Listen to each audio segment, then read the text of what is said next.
welcome to the very first introductory lecture here at the Hawaii Cannabis Expo. My name is Amy Robertson Nielsen. I am a doctoral clinical student in clinical nutrition. I will be graduating with my doctoral degree in May. I'm very excited about that. Today we're going to talk about my favorite subject, which is cannabis sativa and Crohn's disease. So Crohn's disease is a gastrointestinal, it's a stomach and GI tract kind of condition. And we're going to talk about whether or not whole plant cannabis is going to be a potential for pathway for long-term remission. So again, my name is Amy Nielsen, as it says here. I'm a doctoral candidate in clinical nutrition. My university is Maryland University of Integrative Health. I am also a traditional Western herbalist. I am a chef. I'm a community health worker. And I work out in the Hauula, Ko'olauloa area. Disclosures, I have no financial disclosures. All this research is my own.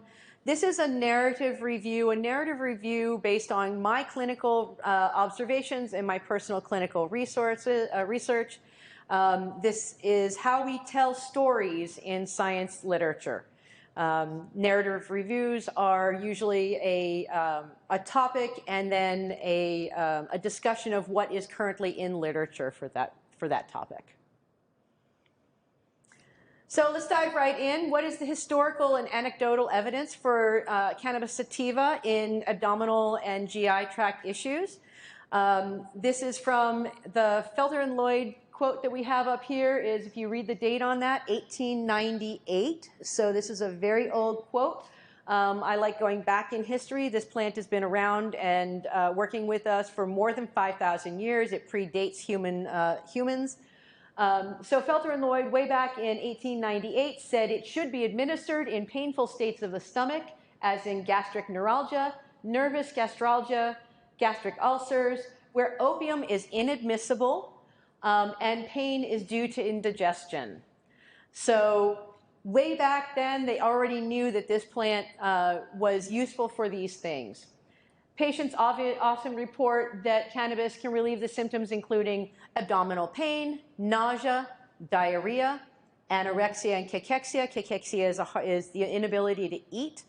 It improves your mood. It improves your quality of life. Currently, about 7 to 18% of IBD patients report using cannabis to relieve their symptoms. However, only about a third of patients actually report their use to their medical professionals. That talks about the stigma that we still have in the industry and in the world for this plant. However, we do know that it's been being used way back in the 1800s and way back beyond that. We know that this plant has been working with us for about 5,000 years now. So what is Crohn's disease? This is a picture of the inside of your GI tract, of the inside of your small intestine. And it talks specifically about transmural, means that this disease goes all the way through all of the tissue types that are in your GI tract. It starts at the inside. This is where your food comes in right here. And then this would be down to your blood system and the rest of your system here. So it goes all the way through as shown out right here. There is a specific genetic component that goes along with this, with a gene called the NOD2 gene. It's a pathway that talks about inflammation. There is a derangement to the ability to distinguish the commensal versus pathogenic bacteria. We have our microbiome that lives in our GI tract.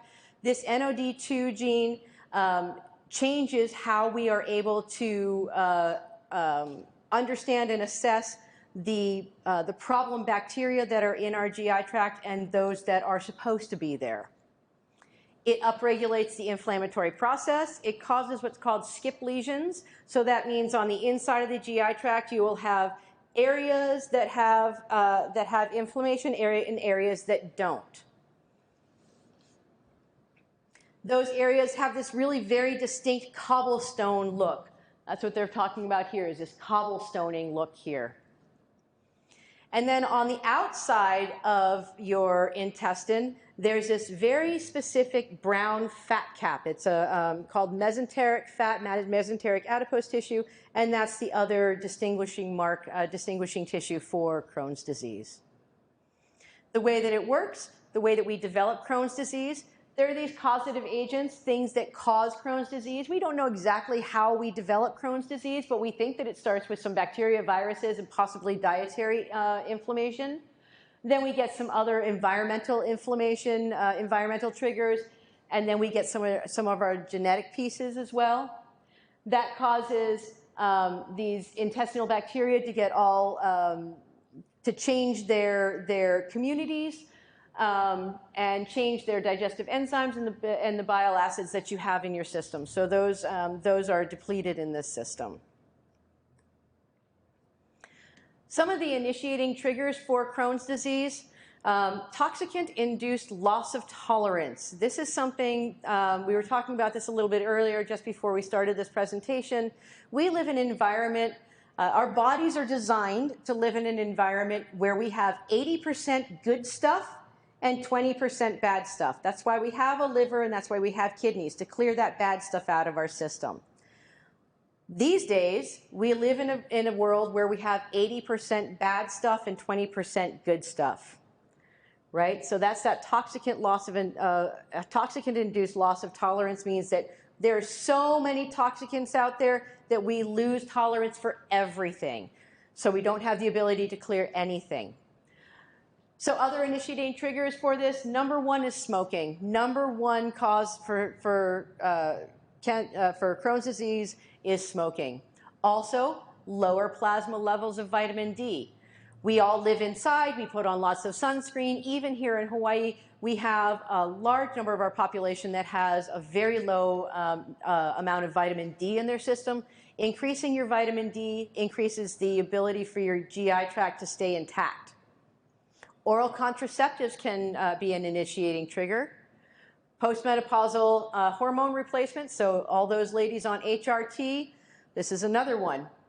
Aspirins and NSAIDs. We already know that aspirin and NSAIDs are really good at poking holes in your GI tract. That causes inflammation, that causes that transmural, that all the way through the tissues, that causes that kind of lesion in there. Antibiotics shift the way that your microbiome works, and the ratios of bacteria, commensal bacteria in your microbiome, and that can cause or initiate a Crohn's flare or a Crohn's episode. Depression and psychosis stress, psychological stress. We know that psychological stress increases inflammation in the body, and no different with Crohn's disease. And then diet.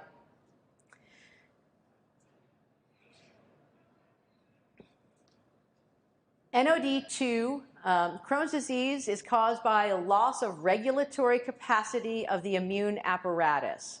So what does that mean? Regulatory capacity, how we regulate it. Is it fast? Is it slow? Is it absorbing and is it not absorbing? The immune apparatus is our immune system in our GI tract.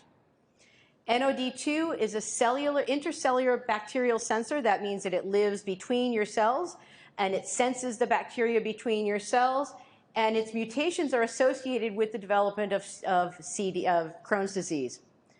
IBD also is part of this, and is thought to be a result from the inappropriate and continuing activation of this system, of the mucosa, of that lining of your GI tract. And this is driven by the presence of your normal, the normal commensal bacteria. So where does the endocannabinoid system sit in terms of the rest of the systems in our body?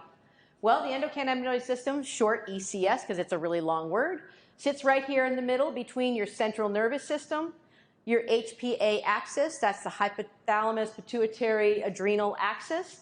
That's where your stress is regulated, that's where your hormones is regulated, and then your immune system over here. So the endocannabinoid system sits in between those three and regulates the three of them. It modulates the tone of the three of them. Where do we find problems with the endocannabinoid system that may be expressed in other places? If you have low endocannabinoid tone in your central nervous system and your HPA axis, you might end up with cardiovascular function issues. If you have a low endocannabinoid tone between your immune system and your HPA axis, you might end up with fat regulation, lipid regulation concerns.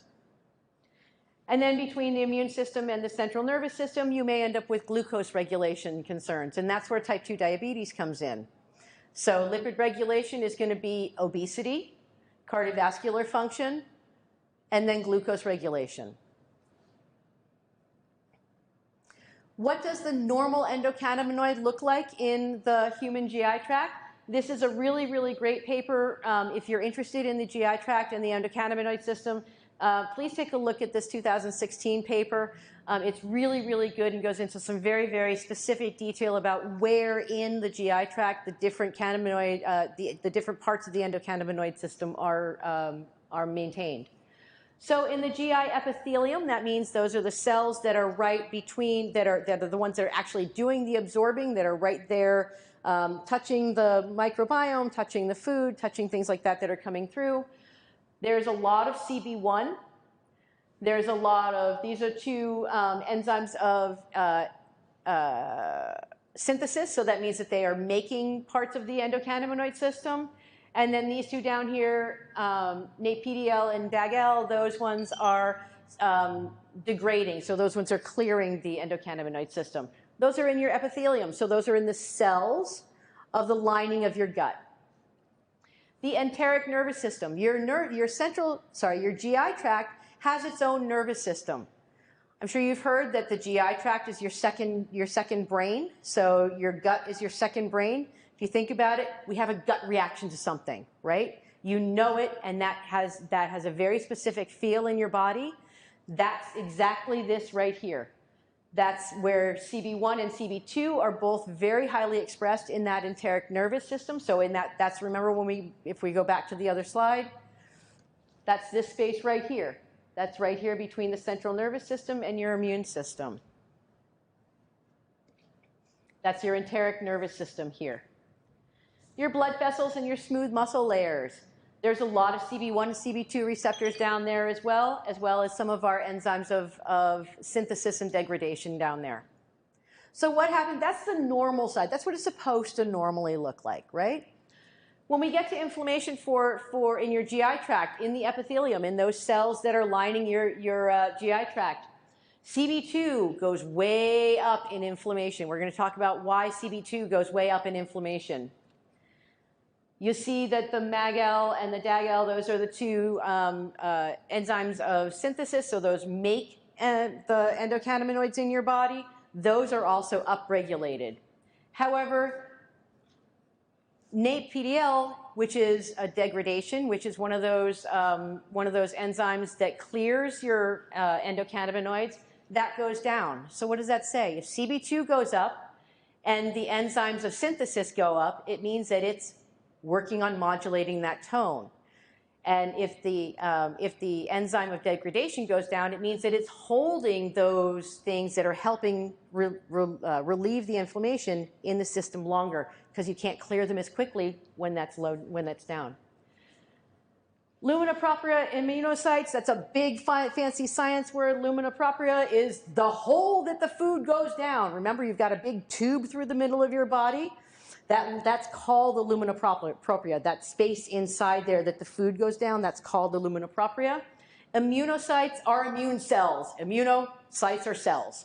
So immune cells. So in those immune cells that are living inside your GI tract, inside the tube that's your GI tract, they have increased CB2, again, especially macrophages. Macrophages like to go and eat things. And then again, the enzymes of synthesis, which means that they are making more of those endocannabinoids to, again, bring that tone down, bring that inflammation down. There are lots of herbs that work on this system. There are lots of herbs that work very, very well on this system. My favorite one, believe it or not, is very simple: chamomile. Cannabis, however, has all sorts of its own cannabinoids. We know that the entourage effect, so cannabis has lots of different compounds in it. We know that cannabinoids, THC, CBD, CBN, CBG, CBV, all of those, and then more, because we don't even know all the ones that are out there yet. We're still learning about all of them. Each of them has a different action in there, right? So each of them does a different thing. So if you look at reduces inflammation here, look at all these cannabinoids that reduce inflammation. Why do you think cannabis is so great for reducing inflammation? Because it's got lots of different things that do it, and they hit lots of different targets in the body. So when we hear, well, cannabis does everything, yes, it does, for a very good reason, that entourage effect, right, for all of those cannabinoids in there. So they have these constituents, these cannabinoids, have very specific herbal actions in different places. Choosing the right combination of cannabinoids is a very big target for future research. Where is that important? Your strain or your chemovar, right? Your chemovar is your chemical compounds, is the chemical signature of the plant that you're growing right now. Each one of them, as you know, has different chemical signature. That signature is very important in terms of when you are, what you're going to do with that. So if you want to have one that's going to be reducing inflammation, maybe you want to grow a strain that has as many cannabinoids in it as possible. But if you're going to do something like you want to stimulate appetite, maybe you want to focus on one that's got high THC. Remember, there is significant variation in the plant, between plants, between clones grown by different people, and then when you get that into a human being, every human being has a different endocannabinoid tone and different ways that your body is going to use those cannabinoids. Cannabinoids are lipid and ethanol soluble, which means that they are fat soluble and they are alcohol soluble. They are not water soluble. Cannabinoids are not water soluble. There are lots of things that you can pull out of cannabis that is water soluble, as in tea, but cannabinoids are not one of them. So let's talk about how these specific, I apologize for the next few slides. They are very wordy. So there's a lot of information on here. I did this so that if you want the slides, please, at the end, feel free to email me, come out to my booth. I'm at 106. I can send you the slides today if you want any of this information. So CBG. So CBG, cannabigerol, inhibits MRSA film biofilms. So MRSA, it's a really, really great big infection that lives in your skin and that lives by creating these biofilms. It breaks up those biofilms. It eradicates up to 50% of persistent cells in a dose-dependent manner in as little as 30 minutes. That's pretty amazing for MRSA. Pretty amazing for MRSA. It has super antibacterial properties as well. CBG is also anti-proliferative, which means it makes cells not replicate as fast. That might be helpful in cancer. Antibacterial, we know that that's going to be good again for MRSA and a few other things. And anti-glaucoma, right? So anti-glaucoma, so it helps reduce the glaucoma in your eyes. CBD, my favorite. I love CBD. It's my favorite cannabinoid. Inhibits inflammation. Inflammation is runaway inflammation is the basis for all diseases. So CBD really inhibits inflammation, and we know now a lot of different ways. If you come to my talk on CBD and type 2 diabetes, we're going to talk a lot about how CBD inhibits inflammation. CBD has a potent antiemetic effect. Antiemetic is anti-nausea. So this is part of the reason why this cannabinoid works really, really well for those folks that are going through cancer treatment and are going through chemotherapy and have a lot of nausea. So CBD is really great for that. Okay, a lot more science here. Blocks the activation of NADPH oxidase associated with ROS is reactive oxygen species formation, and TNF alpha is an inflammatory mediator in the body. Reactive oxygen species. So we know that oxygen causes damage. So oxygen, when you put a nail out, then oxygen, like anything any metal, oxygen causes it to rust. Does the same thing for cells in your body. It doesn't make them rust, but it helps degrade them. So this here helps block the formation of those reactive oxygen species. That's CBD. CBDV, cannabidiol, oh, I can't pronounce it right now, but it's got the varin on the end of it. CBDV is really, really, really interesting. CBD and THC, as we know now through a lot of chemistry, we now see a lot of CBD. That's THC, we see delta 8 THC, right? So that's a chemical isomer, which means it's a slightly changed version of CBD that turns into THC. In this particular case, CBDV turns into THCV under acidic conditions, and both significantly inhibit nausea. So it may not be the CBD, it may be the CBDV that's inhibiting the nausea in a big entourage that comes out of a plant you're not sure about. THCV has anti-inflammatory action, that's CB2 in mice. We're going to talk about mice in a minute. It reduces edema and thermal hypoalgesia, which means that it reduces edema and it reduces pain sensation from heat specifically. It also suppresses food intake and weight gain at CB1. The problem with that is that it also induces psychosis at the same time through CB1. We've done a lot of research on using the CB1 receptor specifically for food intake and weight gain or weight loss. In the early 90s, mid-90s, there was, sorry, not mid-90s, early 2000s, that's when it was, because this was found in mid-90s, but early 2000s. They did a lot of work, researchers did a lot of work on CB1, thinking that we're gonna stuff up all those CB1 receptors and we're gonna make you lose a whole lot of weight. Well, we made you lose a whole lot of weight, but we also induced psychosis at the same time.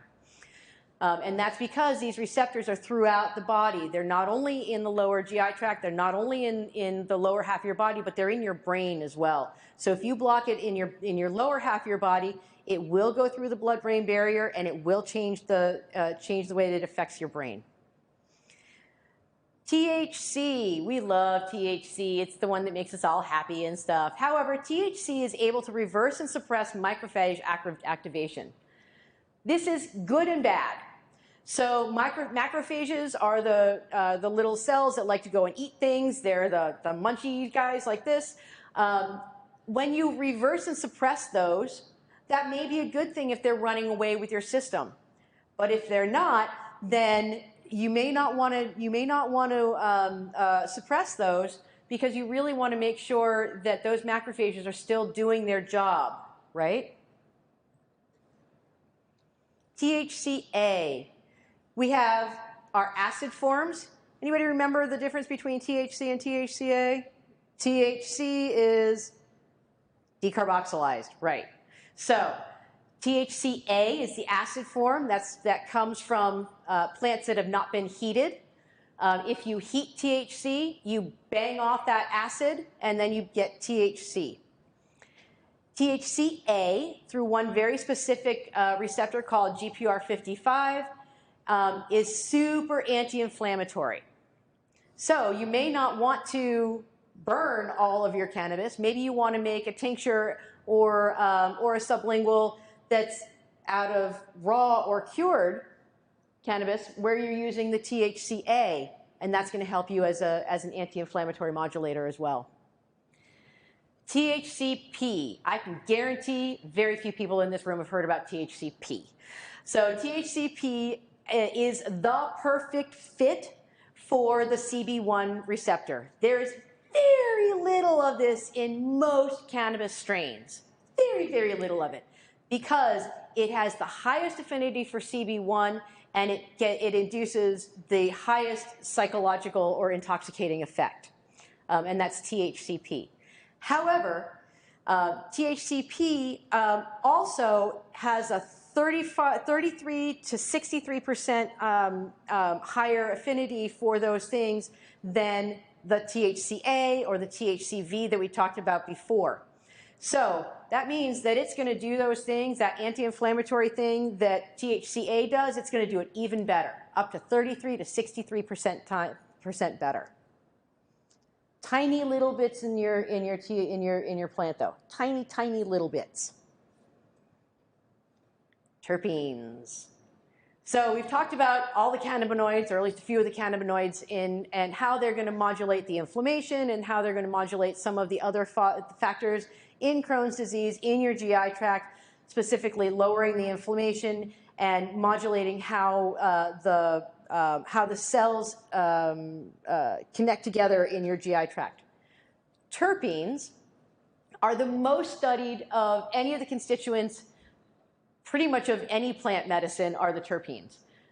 This paper, if you've ever read Dr. Russo's 2011 paper down here, this diagram is directly from that paper. If you have not read this paper, if you've not read anything by Dr. Russo, stop, open up your phone, look up Dr. Russo, cannabis, and read everything he's written. He also has a ton of really amazing interviews and things like that out there that you can listen to instead of having to read his papers, where he talks a lot about this.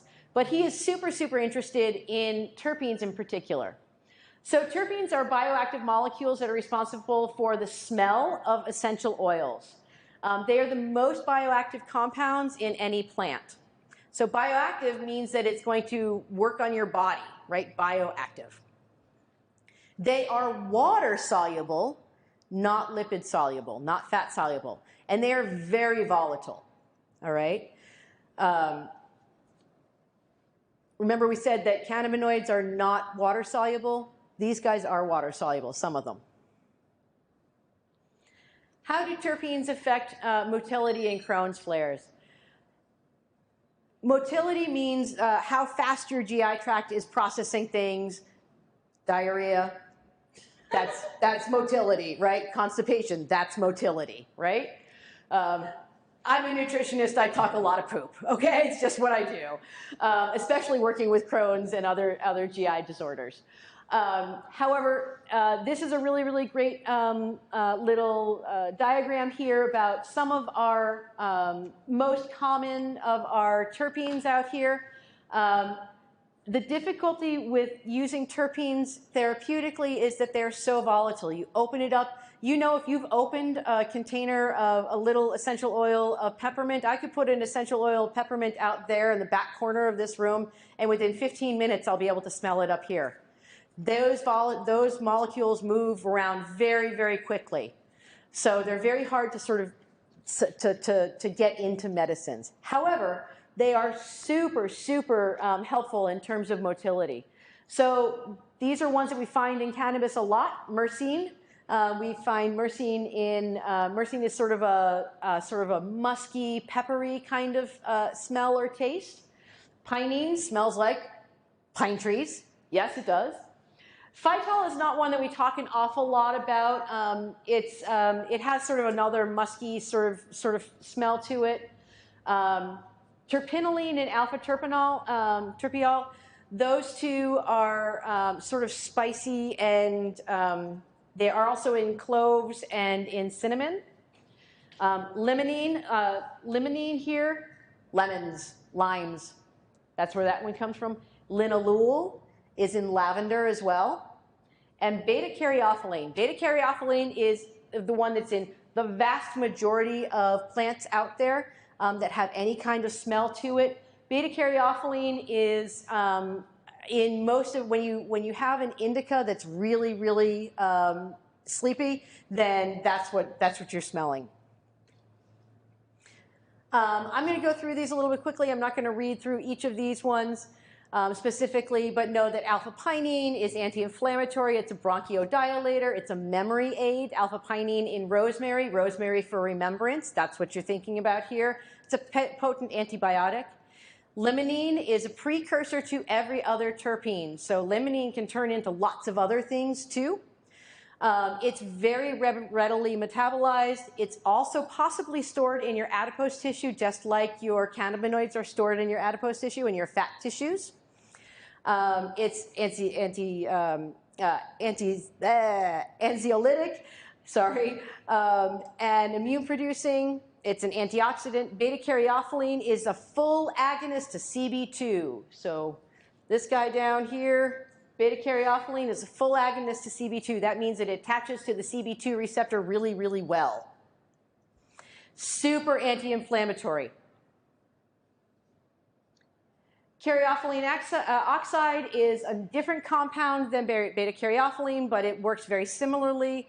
It's an antifeedant for insects on plants, but it does similar things to your gut. So it's antifungal and antiplatelet aggregation. So if you have cardiovascular disease, this might be one that you're looking for.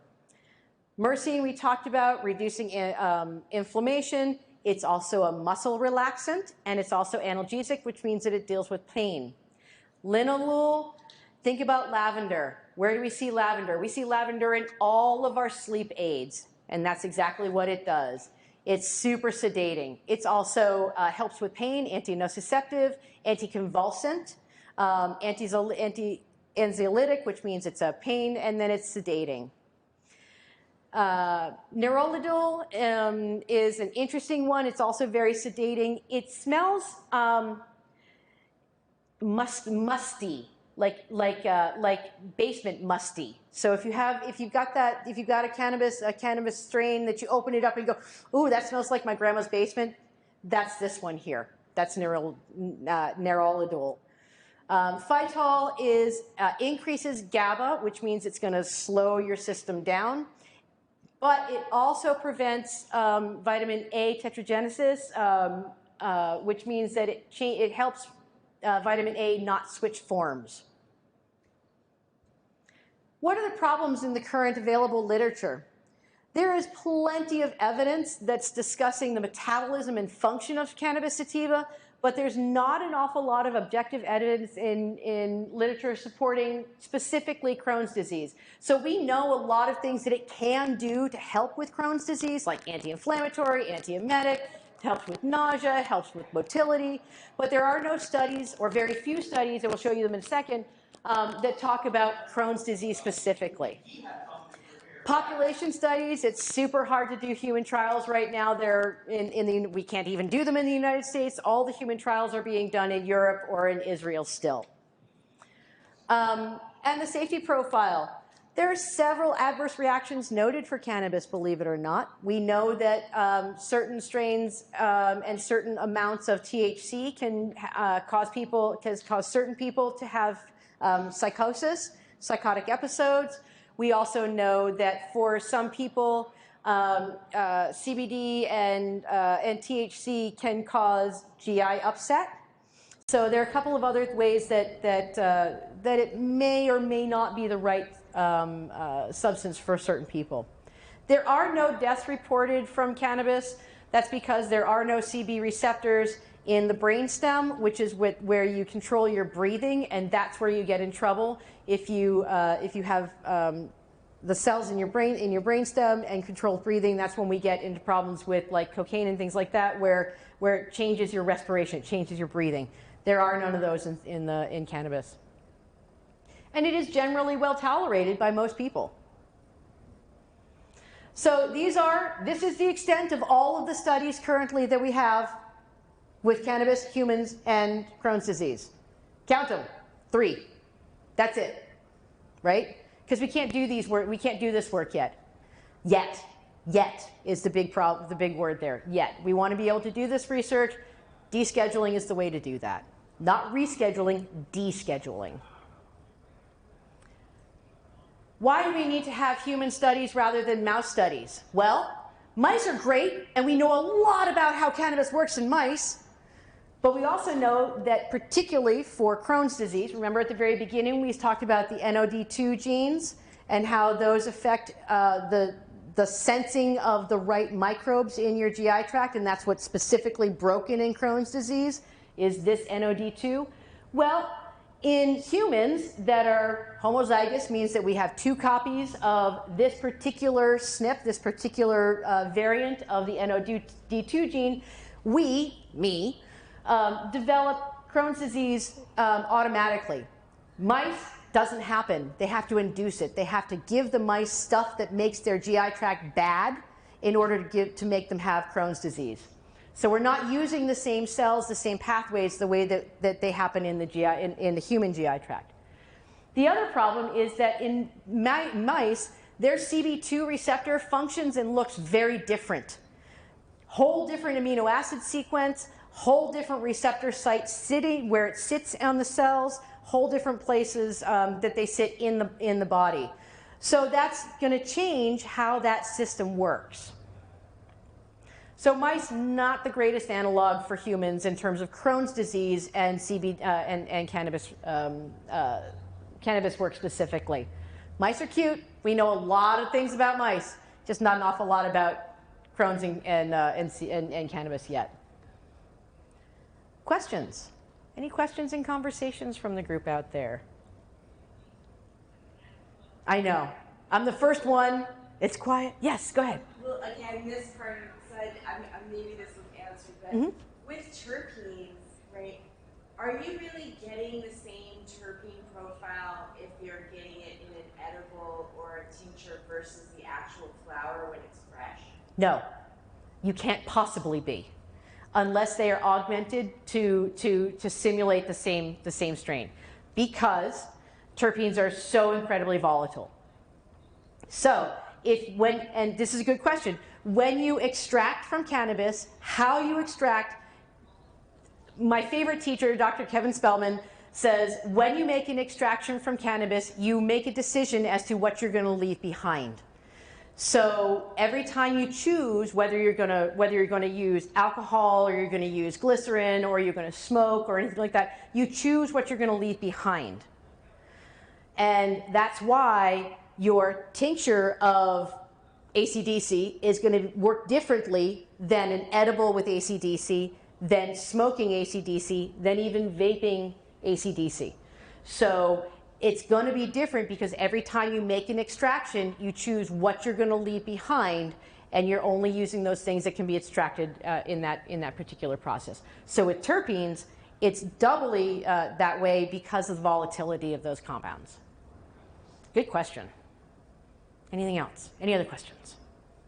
So like if you're wanting a certain terpene profile, then are you going to want to maybe have the freshest flower to ensure you're getting that specific terpene profile? Yes. If you want, the question was, if you want the specific terpene profile, should you look for the freshest flower with that terpene profile? Absolutely. Absolutely. And maybe you want to find out what that terpene profile is, go and have your cannabis tested and find out what the terpene profile is, and augment that, add essential oils.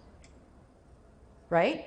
So you can smoke your cannabis and then have your diffuser going with the same cannabinoid, the same terpene profile that's going to augment what you already are smoking in your pipe or wherever, right? So that's one way of doing that. Stacking your wellness. Exactly, stacking your wellness. Exactly. Using as many senses as possible. Remember, these receptors and these cells, these are in every cell in your body. When we become us at a cellular level, we use all of our cells to do that. So we're not just using the cells in our bronchioles, in our lungs, when we're smoking cannabis.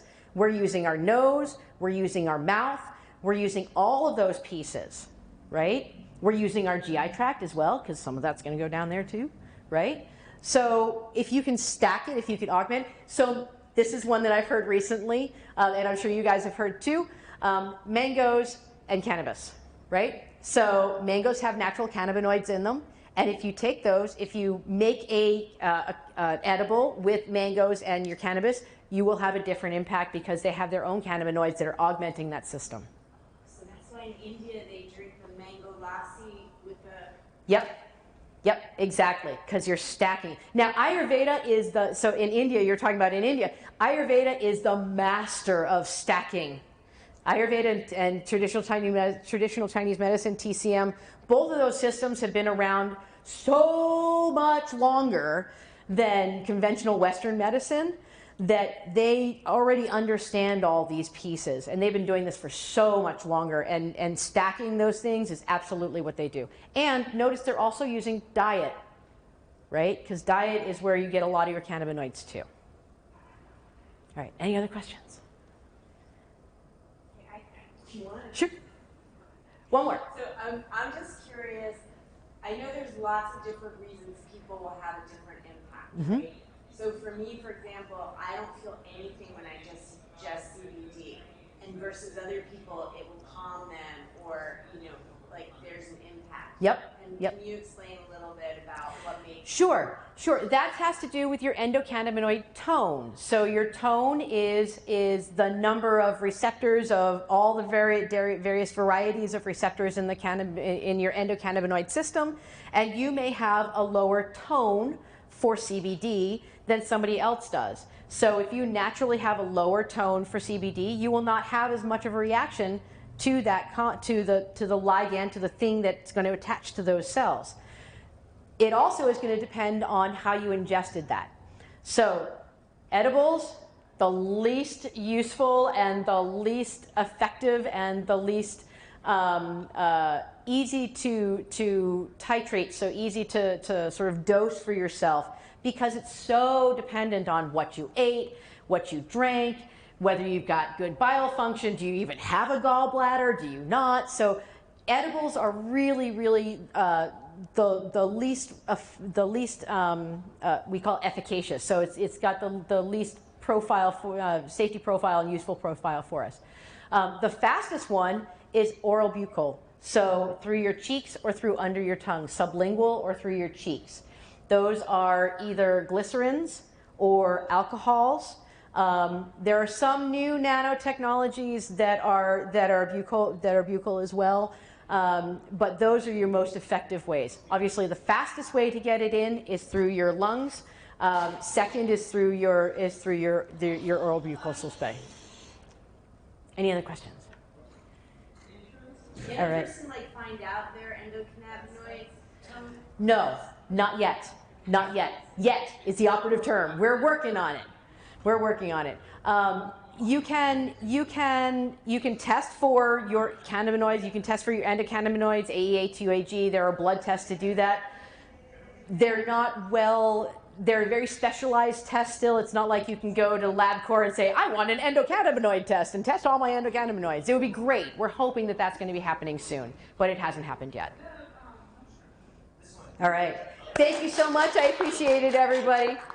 Let me give you the last of my information. So again, here's my information. My contact information is down here on the bottom. I am over at booth 106, so you're welcome to come over and have a chat with me. Sit on my couch and have a chat with me. Thanks so much for coming, everybody. I appreciate it.